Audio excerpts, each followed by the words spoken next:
Olá, pessoal. Estamos aqui de novo, agora para falar do nosso ponto 5, solução de controvérsias no comércio internacional, arbitragem. Esse é o último ponto da nossa disciplina e, como a gente já falou, na prova de vocês, que vai seguir o mesmo estilo, vai cair um ponto de cada assunto e esse é o nosso último, né? Então, solução de controvérsias no comércio internacional, arbitragem. Bem, o principal método de solução de controvérsias no âmbito do comércio internacional é a arbitragem. E aí isso ocorre por vários motivos, e principalmente a questão do, como eu coloquei aqui no slide, o afogamento do sistema judicial não só no Brasil, mas no mundo. A gente tem um judiciário no Brasil altamente profissional, com muita gente competente, mas ele está abarrotado, né? Tem varas aqui em Caruaru que tem 10, 20 mil processos para o juiz julgar. E o comércio internacional ele exige uma agilidade. Então, por isso é que as questões de comércio internacional elas acabam sendo resolvidas mais por arbitragem. Deixa eu arrumar aqui meu cabelo. É porque eu fiz hoje um procedimento, aí tá assim, brilhando desse jeito. A arbitragem ela é uma alternativa à jurisdição do Estado e no Brasil tem uma lei, que é a Lei 9.307/1996, que é chamada Lei Marco Maciel, porque foi o nosso ilustríssimo ex-vice-presidente, para não dizer outra coisa, que elaborou esse projeto de lei e promoveu esse projeto de lei na época, nos anos 90. E ela segue basicamente os parâmetros internacionais de arbitragem. Vocês, do curso de Relações Internacionais, vocês podem fazer cursos de mediação e arbitragem, como já falou, aqui em Caruaru, a Câmara de Mediação e Arbitragem promove todos os anos. Acho que a última vez foi R$ 855 o valor do curso, são várias semanas, viu? É bem interessante, quem interessar em trabalhar nessa área, é bem legal mesmo. E é uma oportunidade de trabalho a mais.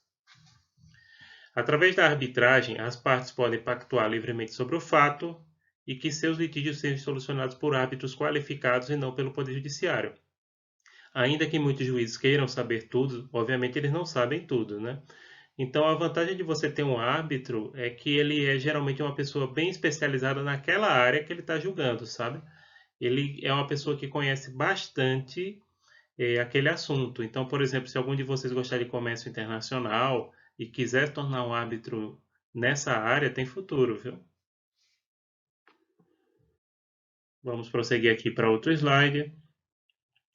A arbitragem é um procedimento privado, né, normalmente rápido e eficaz, principalmente se comparado ao Poder Judiciário, no qual as partes submetem um litígio a um terceiro, que, diferente do mediador, irá julgar definitivamente o conflito dentro do respeito ao princípio do devido processo legal. Aí tem algumas coisas que a gente precisa destacar. Primeiro, qual é a diferença do árbitro para o mediador?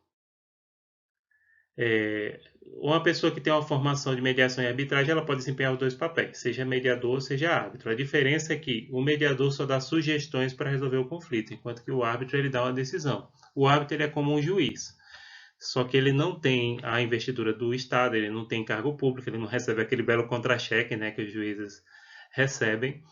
Ele recebe de acordo com os honorários das causas que ele julga. Ele pede um valor de acordo com o valor ali do contrato, da causa. Estão me entendendo o que eu estou falando? Isso aí tem tabela, o próprio Centro de Mediação e Arbitragem estabelece esses valores. Então, ele funciona como um árbitro quando ele dá uma decisão, chamado laudo ou sentença arbitral. Já o mediador, ele só dá sugestões, mas não dá um, uma decisão definitiva, né? Claro, é muito mais rápido do que o Poder Judiciário. O problema é que não cabe recurso, mas numa relação de comércio internacional, esses recursos eles poderiam trazer muito mais prejuízo às partes do que lucro, na medida que isso arrastaria as causas, como acontece no próprio judiciário. Você fica 10, 5, 10, 20, 15 anos esperando para o juiz dar uma decisão final no processo.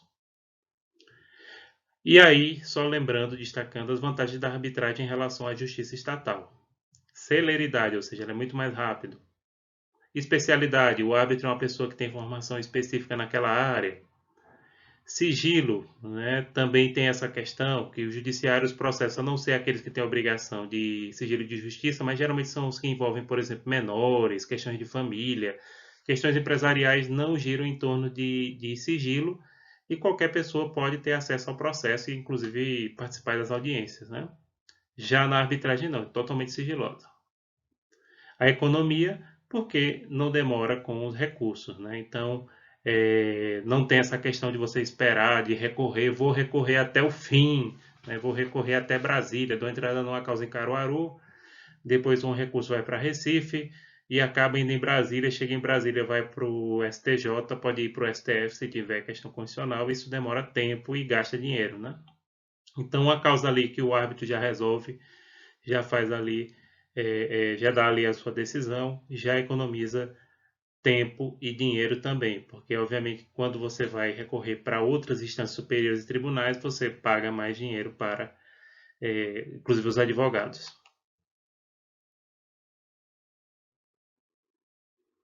Para instituir o procedimento de arbitragem, as partes deverão firmar uma cláusula compromissória antes do surgimento do conflito, que é a chamada cláusula arbitral. Nessa cláusula, inclusive, ela afasta a figura do Poder Judiciário. Se um contrato, mesmo um contrato internacional de duas empresas, tiver prevendo que aquela causa qualquer problema que surgir daquele contrato só vai ser resolvido por arbitragem, então não pode o Poder Judiciário intervir. Isso é padrão internacional, a própria lei Marco Maciel já previu isso, seguindo esse parâmetro internacional, inclusive dos próprios tratados internacionais que regulam a mediação e a arbitragem. Então, como eu estava falando aqui, eu já antecipei, né?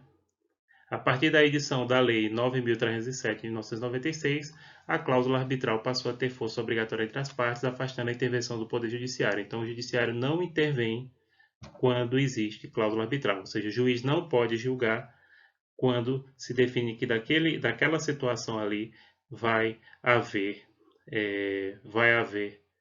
ou seja, é necessário que haja arbitragem, qualquer problema naquele contrato. E sim, outra vantagem, né? As regras do procedimento arbitral podem ser estabelecidas livremente pelas partes, entretanto, devem respeitar o devido processo legal, né? Não pode ser alguma coisa que contrarie uma norma constitucional, nada disso, né? O contraditório, lembrando que o contraditório é o direito da que a outra parte tem de se manifestar e de mostrar sua visão dos fatos, a igualdade entre as partes, a imparcialidade e o livre convencimento do árbitro, sob pena de nulidade da sentença arbitral. Você sabe que o árbitro ele tem que ser imparcial, ou seja, ele não pode prejudicar ou beneficiar alguma das partes por ser amigo ou inimigo dela, né?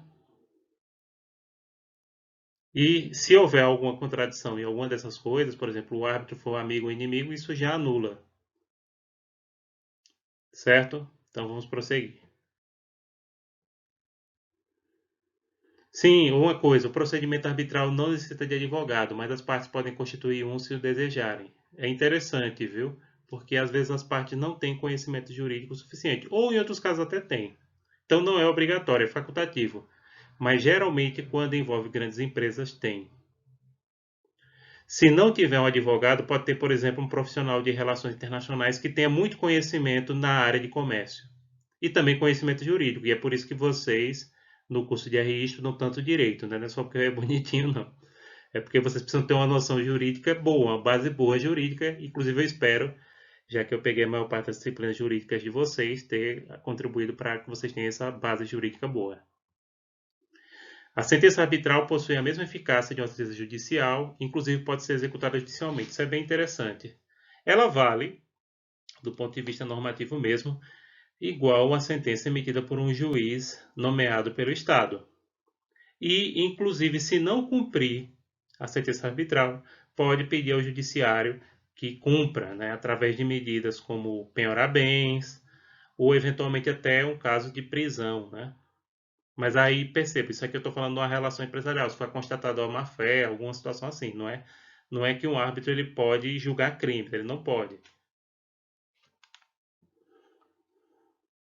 Os custos do processo arbitral são geralmente devidos às despesas administrativas do órgão arbitral e os honorários dos árbitros. Então, o órgão, a Câmara de Mediação e Arbitragem, ela cobra honorários e ela estabelece os honorários do árbitro também. Acho que isso é estabelecido a nível, pelo menos, estadual ou nacional, eu não tenho muitos detalhes. Mas segue uma tabela, viu? E também, eventualmente, pode ser negociado entre as partes. Só é necessária a homologação de sentenças arbitrais no Poder Judiciário quando for proferida por entidade estrangeira. Então só precisa levar para o STJ, que é o Superior Tribunal de Justiça. Ah, é o órgão abaixo do STF, viu? Que as pessoas confundem STJ com STF. Qual é a diferença? O STF é lá em cima e o STF só discute questões constitucionais. O STJ discute outro tipo de questões, como essa que a gente está falando em relação ao comércio internacional, mas funciona em Brasília. Em vez de 11 ministros, o STJ tem 33. Então, se for uma sentença arbitral emitida em outro país, porque existem câmaras de comércio em Nova York, em Frankfurt, tem que reconhecer e homologar no STJ, tá certo? Mas acho que isso eu já tinha falado no período passado em relação ao direito internacional privado. Bom, e no final as referências são as mesmas, né? O livro do Cretela Neto, Contatos Internacionais, que a gente tem na Biblioteca Física da SES, não tem na digital. O livro da Andrea Limani Bonsoir Mota, que tem na Biblioteca Digital, mas eu não gosto muito desse livro, achei ele muito resumidinho. E o melhor de todos é o livro do Luciano Tim, do Rafael Ribeiro e da Ângela Estrela, Direito e Comércio Internacional. Esse é o melhor livro, embora ele esteja desatualizado, porque a editora não atualizou. Mas ele é o melhor livro e, como eu disse, não tem para vender, não tem na biblioteca da SES. Eu tenho esse livro, deixei na copiadora. Se algum de vocês pegou e conseguiu, eu não tenho ele digitalizado, sabe, pessoal? E aqui em casa eu estou com dificuldade para digitalizar, porque a minha impressora ela é pequena, então é bom digitalizar isso nas impressoras que tem lá na copiadora, na máquina de Xerox, porque é bem rápido. Aqui, esses dias eu estou produzindo vídeos para todas as turmas, fazendo reuniões online, aí não dá para eu fazer. Bom, de resto é isso, obrigado, gente, e um abraço a todos, viu? Tchau!